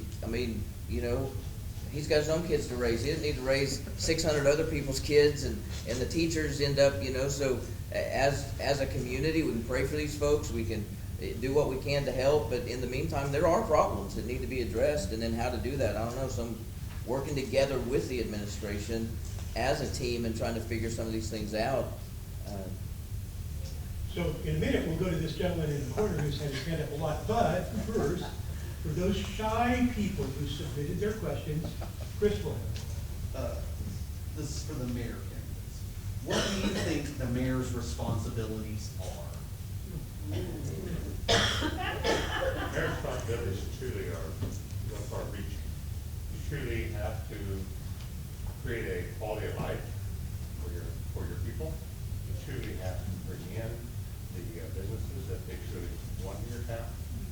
You have to make sure that you have the taxes that are truly able to be paid. You want to truly be able to know what is in your town. You want to make sure that your parks are there, your roads are good, your safety is good. All those basic things the mayor needs to be involved with in the town.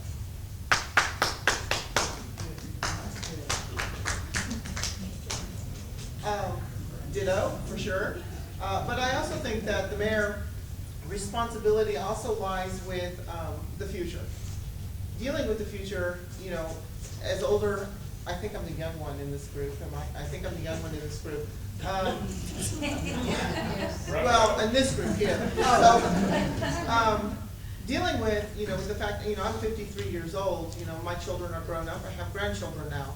And one of the things that I want to ensure is that the future that lies ahead within the city of Haysville is there for my children and my grandchildren as well.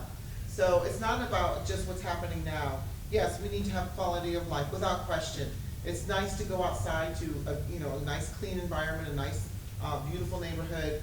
It's wonderful streets, wonderful to go onto a hike and bike path and go to our parks, which by the way are phenomenal. We have some of the best parks in my opinion that I've ever seen. And I've been everywhere in the country. But we also need to keep our taxes low, and we need to remember that the future lies, that our city, the future of our city is there for our children. And we need to make sure that we develop our city and progress our city for them, because we're gonna hand it to them in the future. And we need to set that up correctly for them. And that is through lower taxes, that is through you know, economic development, bringing the businesses in here, bringing medical in here. You know, like I said, when I went up and did my speech, I broke my leg. It drove me insane having to drive to 96 and North Webb Road to go to an orthopedic surgeon. Why am I driving that far when that should be here? We are South Wichita. Why are we all having to drive to North Wichita, Mays, Andover? That should be here. So, you know, it goes even further than just keeping property taxes low. We need to have those amenities here that we all need, especially as we are aging. And trust me, I learned that old age makes your bones break. So, yeah. So I think the responsibility of a mayor is to take care of the city and to be that person, the focal point of the city. Mayor's responsibility is to protect the city for police, fire, streets, everything to do with, you know, protection of the city, to make it economically developable, as far as, you know, bringing in businesses. You know, without businesses, it's pretty hard to have a city.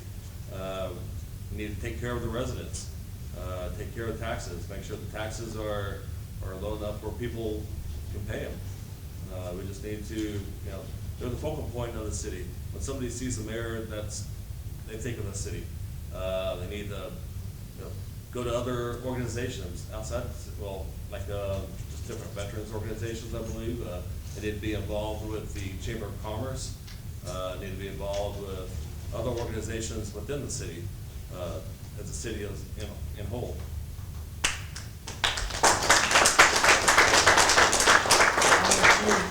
All right, we continue to see more and more government overreach in our lives. As a school board candidate, will you guys support the forced COVID vaccinations on our children? No. Simply yes or no answer will do. 100%. Not a chance. I don't believe in vaccine mandates for children. No across the board, is that what I'm hearing? No. In fact, I lead a organization out at Spirit that we're fighting the mandate. We hired a lawyer yesterday, and I don't believe the federal government should be dictating what we do with our bodies. Okay, why do we support masking then? Well, because at the time, with the science that we had, right, everybody said. Now, I can also show you some examples of schools that were over 17% of the students were infected. We had to go to a mask mandate, and they dropped below 10%. So, Quarantine.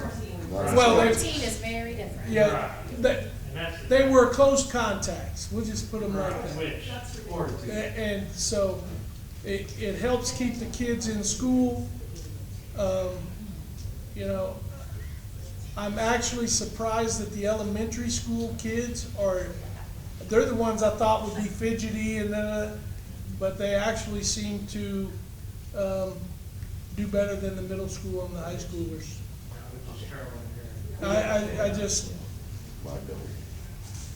we have a question from the audience that kind of files right into this. Families are exhausted by repeated school quarantines when schools are, families are exhausted by repeated school quarantines. When schools go into a mask mandate, quarantines drop significantly. Is there any scenario in which you would consider a mask mandate? I'll go first. So it's tempting to say yes for a mask mandate for all schools. Because what the data has shown in our experience with Nelson, Freeman, and I believe the middle school, Haysville West Middle School. Their quarantine numbers were all above 10%, and so we initiated the mask mandate for just those schools. But you stopped the daily testing as well. No, we didn't. You guys voted on it. No. At the school board meeting. No. My daughter's not wasn't getting tested daily after that just started. So if you're wearing a mask, then you don't have to do the daily testings because you're masked and the close contacts are. But before that, regardless, everyone's having to be tested there if they wanted to do the in school quarantine. Or KDHE policy. Oh, well, I mean, KDHE policy is KDHE policy. Your math is So terrible. my math is terrible.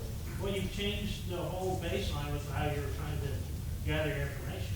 So if there's a mask mandate, kids don't have to go into quarantine when there's a close contact because they're wearing a mask. What's considered close contact? Same room? Same room for 10 minutes, I believe. 15. So the data presented to the school board, it's kind of selective. It's, Sorry, what? There's too many people talking at once. I can't hear you. Can you repeat that? So technically, every student at that school is close contact with every student at that school. No. I can speak up. I mean, I'm the district nurse. I want to speak to it. Yes, please. If I'm sitting in a chair in a classroom, anybody within 6 feet of me is a close contact. Nobody else is. If he's wearing a mask and I'm wearing a mask, I don't need to quarantine him. Right. If we're not, then everybody within 6 feet gets quarantined. We're both wearing masks, none of us get quarantined. That's the difference. Not everybody in the room is a close contact. Why does that 6-foot number matter when it can live on a surface for X amount of time? You're going to show that's not how it's transmitted. Okay, but even if Then why do they send home 85 students at one time from the same school for a quarantine? because they're in different classrooms, it's like There were different classes. there were close contacts in different classrooms. I really think this is a topic for a different time. I agree. It's what we're going to be voting on. I'm sorry. This should be something that should be taken care of. Yeah. The lady in the corner over here. I'm a chair at the school. My biggest concern is for the students. And being quarantined and failing. They are missing school. I agree. Like crazy. They will be gone for 10 days or however many, come back and then be there for 1 day. And then get quarantined again. That's These kids. That's why I the thought they mask have is to get important. further so much, and that makes me angry.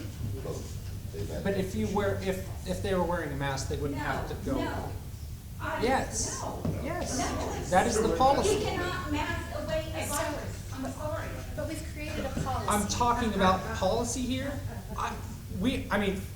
First of all, we need to start treating COVID as an endemic because that's what it is. It's here to stay. We need to adjust to it. But right now, what we're doing is we're masking as we move forward. I've seen a lot of teachers, get sick, but guess what? So, Us, we have not. so because of KDHE, if you don't want students to quarantine for 10 days, they should be wearing a mask. Is that a guideline, a policy? That is the guideline. That is what KDHE says. So It's a if there's a close contact, but school you'll boards get a don't have to call. abide by that. You'll get a call from KDHE, and they will ask you a bunch of questions about that, and your student will have to stay in quarantine. I'm That's just what curious, I I was just curious, as between parent. policy versus guideline, because I feel like we've created these policies and guidelines, or The school KDHE boards do not has. have to abide by the And then, KDHE guidelines. so, But we but just we've created this, and If then we what don't. we're doing is we're just creating loopholes to get around it. And we're sending a lot of really healthy, totally healthy kids home to miss a lot of school. And I agree. So I I feel like agree. we're just finding a loophole to this, rather than correcting the policy. Hi, Susan. Hey, okay. Because this is a debate for the school board, I understand we've got a lot of angst about these subjects, but I would really like to hear from the school board candidates the discussion about what do each one of you see as the top 3 issues that you're dealing with in the schools, and how do you plan to help fix those problems? I'd like to hear from each one of the 6 candidates. We kind of addressed that early on. I mean, it was, Yeah, but the existing school board members did not get a chance to answer that question. I'd like to hear their answer as well. And we educate 6,000 students, so that's why they're burdened. Oh, yeah, that's another thing I'd like to know is, why does the vaccinated kids go back to school and the non-vaccinated don't? Yeah. Everybody's right. That's bullying right there. I mean, I don't think that's bullying. I think that's So the question that Shaming we from the posed teacher. was the 3 priorities that each member of the prospective member of the school board would have for fixing current problems in the school system. What 3 outstanding problems do you see that should be resolved? How do you do that? Space. We're gonna need a new school at some point. Sooner rather than later. That's probably the #1 issue, aside from COVID. I'm at a loss for COVID and what to do. But, so I'm gonna talk about needing a new school, so we'll probably need a bond. There have been a couple different solutions, and we are looking into those. Mr. Hirsch had a really good one last night, so we're gonna, pursue those. I don't know when we'll have to do that, but it's coming soon. At what level of school are you talking needing a new one? Yeah. It depends on how we approach it. I mean, high school, middle school. Right, grade school. it depends on how we Are we needing one approach of it. each, or are we needing? Right now, the biggest demand is elementary school, but there are different creative ways to approach that, so it might not be as expensive. Just say it that way. I'm not for sure. We haven't decided anything. We've only just begun to talk about it, but it's something that we're gonna have to do. Haysville is growing a lot, and we are pushing our teacher to student ratio. And it's mostly in elementary school, but as you know, those kids move up. So we'll have teacher-student ratio going into middle school and then into high school. So we need to figure out what we're gonna do about that. And we've got some pretty creative solutions that I'm interested to hear more about. And so that's one. Social, emotional, learning health, especially during the pandemic. We're trying to hire social workers right now. Teachers, substitutes, paras, we need all those. If you know anybody that wants to be a substitute teacher, we need some, we need bad.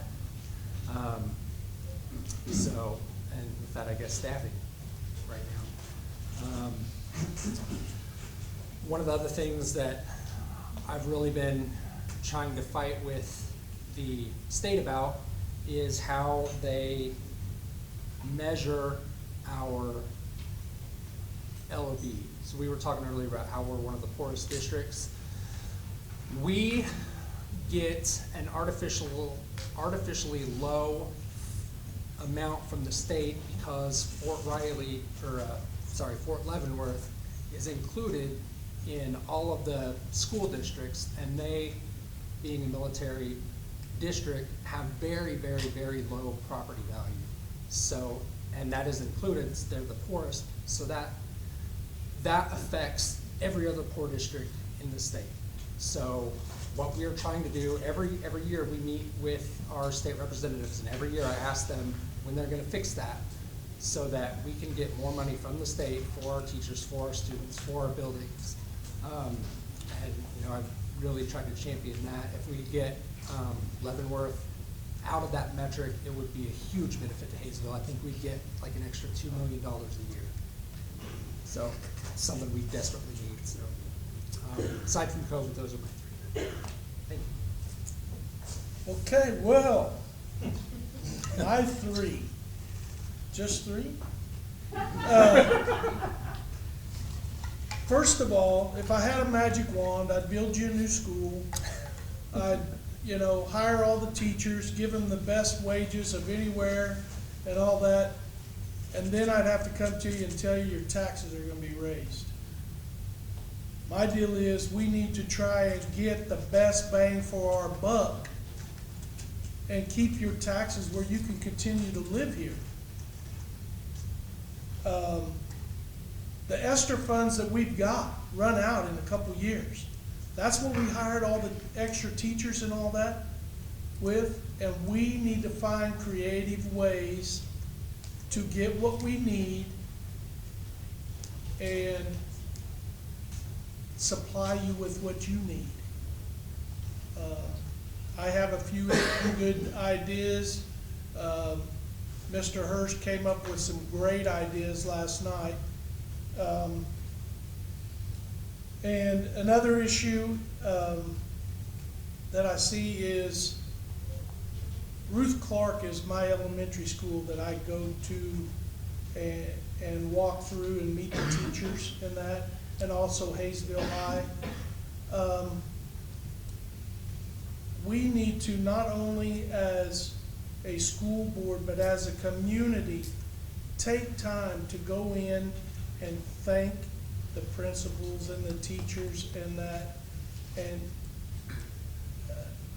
you don't become a teacher to be rich. They do it because they love it. And all they need is somebody to tell them that they're doing a good job. And you appreciate what they're doing. So it's not just what can the school board do for us, it's what can we do as a community to make them feel more welcome. And the bullying issue, I don't, until tonight, I hadn't realized how big it is still. And by the way, sir, as a community, as a school board member, I won't hire you as a anyway, anybody that knows him, tell him he can't get hired.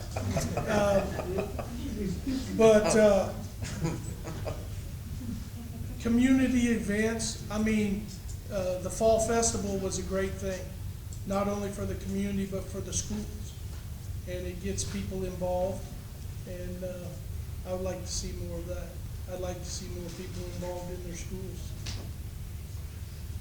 I don't want to cut short the questioning period, but I do have one observation. One thing I'd like to do is finish up this evening by hopefully inviting the candidates to remain and asking those of you who want to do a one-on-one with a candidate or have a special question for one candidate, giving you an opportunity to talk to them. So I don't want to cut off arbitrarily the questions, but I'd like to go to that. Do you have one more question that you think is really salient, Chris?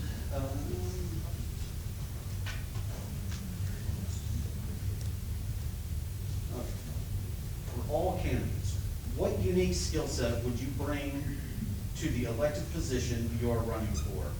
How will you use those skills to promote and support our schools and our city?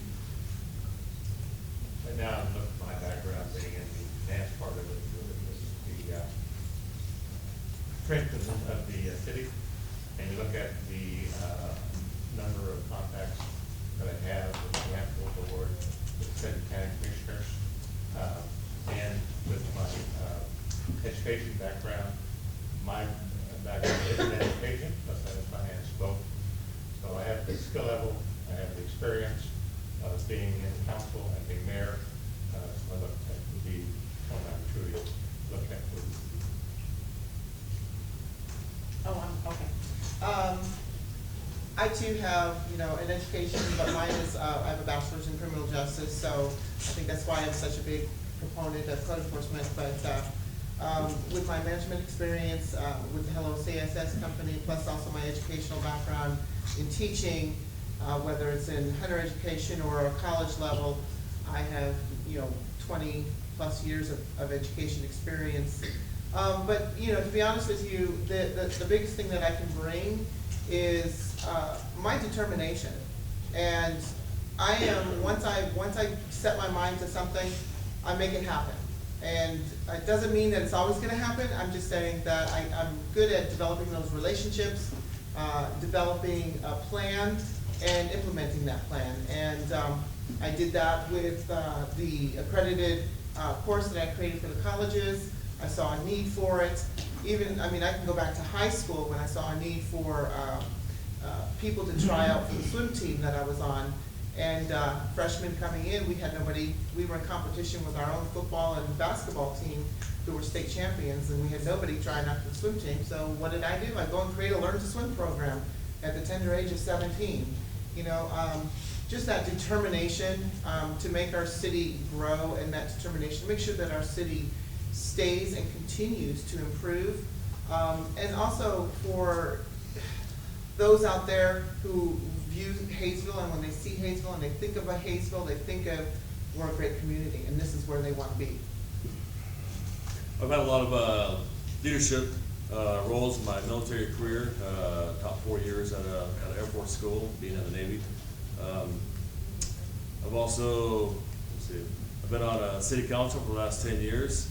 I have received my mini MPA certification through WSU. It's like a mini course through for a public administration, associate's degree through Community College of the Air Force, bachelor's degree at Fort Hays State, master's degree at Friends University. So I've just been in a lot of leadership positions, city council, like I said. So just I'm very personable to talk to. I get out there and talk to people, either HOAs or communities. Like I said, I've knocked on close to 900 doors. Have almost all my signs I put out, about 170 signs, are out in people's front yards. They're not. I got a few on Main, a few on Grand, that are almost all on people's yards. That's just because I'm getting to know people one-on-one, and that's where I like to be. I like to be personal to people. Do you? Oh, I'm sorry. You're going all the way around. I apologize. No, you're good. So I was asking you want to go around. So military experience, supervised 100 people, millions of dollars. Still engineer for years, 20 years as a pastor, working with families, people, problems, mental health issues, relationship problems, and trying to bring parties together that are separate and crazy situations and whatever. A passion to see. I just look at it. These kids that we're teaching, they're the best and the brightest, and I don't want them to leave this community because they're going to be the ones taking care of me when I'm 75 or whatever. So just want to pour that into them. At our church, we started a Christian school there, and it's been running for 17 years, and we've got some fantastic graduates. I have nothing to do with that school now. I've completely turned it over in 2018. But that experience of just kind of working through curriculum development and research and all those things. So that's a short snapshot. And I'm a grandpa, and that's awesome. 4 years ago, I would have no idea how to answer this question. The experience that I've gained being on the school board in the last 4 years, the last 18 months, I think that has given me the experience I need to continue to make our school district great, get through the challenges that we're in right now. I'm on several different committees in the school board, and I'm building relationships and can work with teachers, staff, administration, parents, students, I have a passion for public schools. Public schools are probably the most important thing in our country. And I'm a strong supporter of that. We need to support them. I'm going to continue to work hard to help our teachers be successful in making sure that our children are successful. That's it? Yeah, that's it. Okay. Your turn, bud. Well, like I mentioned earlier, I've coached youth sports for over 28 years, since '92. I've dealt with parents, angry parents, happy parents, children. I am a crew chief out of Spirit Aero System, over 3 shops, not just one. So I deal with all kinds of different personalities. It's a challenge every day. I know what teaching's like, because every day is a challenge just like that. A little more background. I have a culinary arts degree. I was the chef at Tallgrass Country Club before I went to Spirit Aero Systems. So I do know how to manage people. I do know what it takes to work with other people. I care a lot about this community. And I can tell you, honestly, I didn't used to. And I've grown. I want to see this community grow. And suggestion for the mayors with candidates is our neighbors to the north have now spent over $500,000 to find the future businesses and things for this area. And I would hope that each one of you would tie in with those people and try and bring big business this way.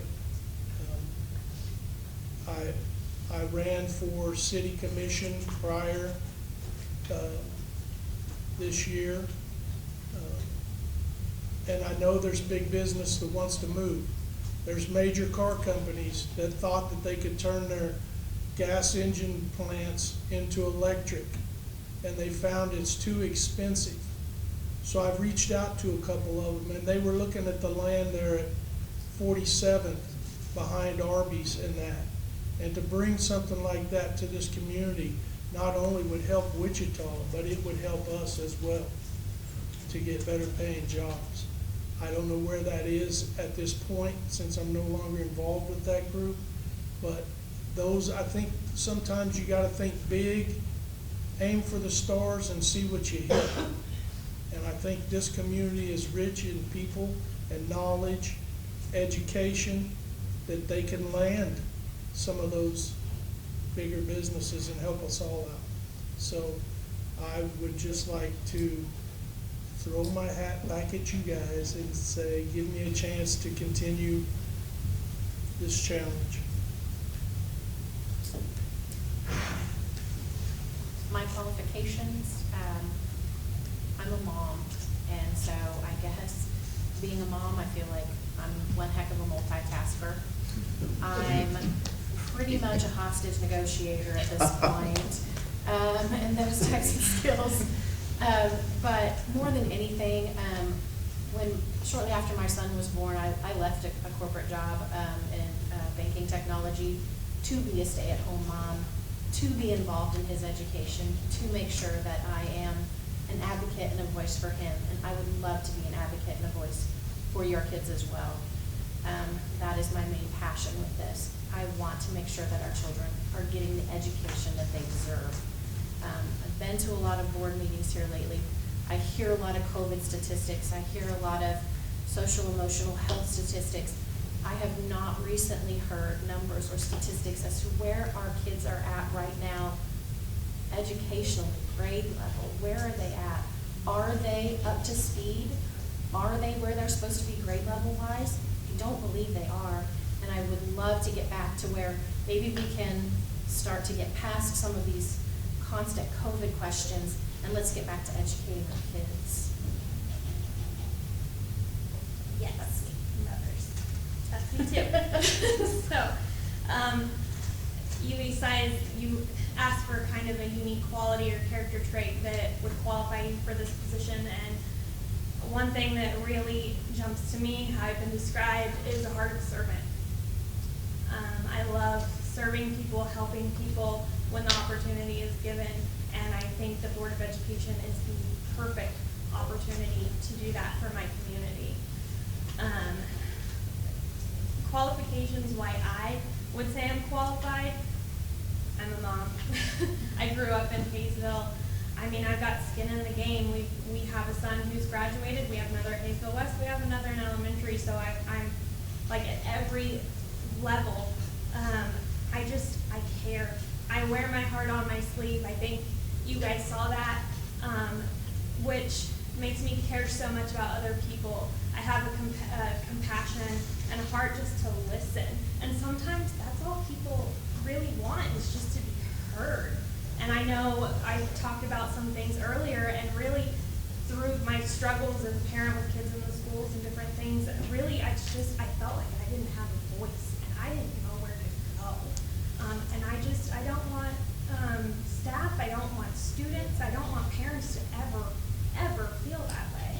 And if I can be a change for people, be an individual, a listener, a sounding board, and help foster a positive atmosphere and regain some of this fractured trust between the community and the schools and administration, I want to be a part of that.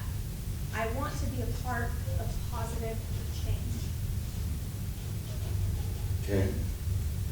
My skill set started 25 years ago in an industry as a leasing agent, and I've worked my way up from the ground up. That's how I always do things. I just get on the ground, get my hands dirty, and I learn from the inside out. I don't know what to do on a school board. I don't have all the answers, never claimed to. I have been a member of the Planning Commission for Haysville. I've worked on the Haysville Swim Club School Board. More by accident, I showed up as a parent just to observe, and they said, we have an open spot, you're it.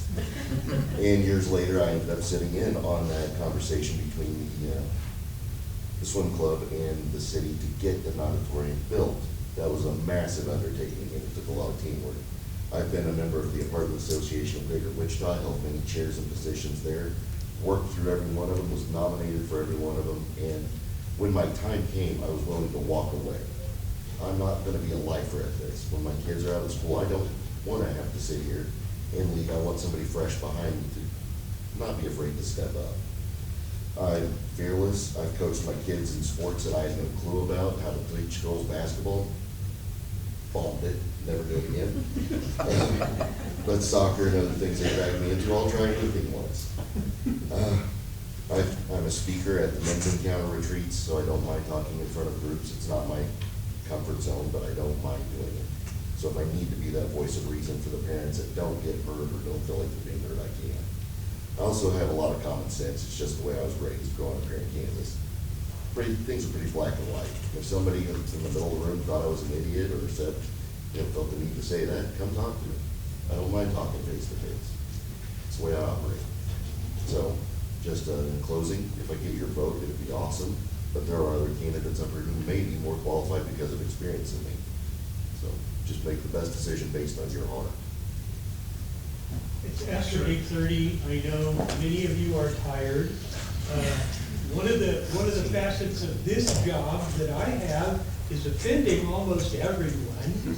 I'm going to offend many of you who still have questions and say, let's take us the time, if the candidates are willing to remain behind for a little while, for you to take your opportunity to individually talk to candidates. But first I want to say one thing. I very much appreciate your being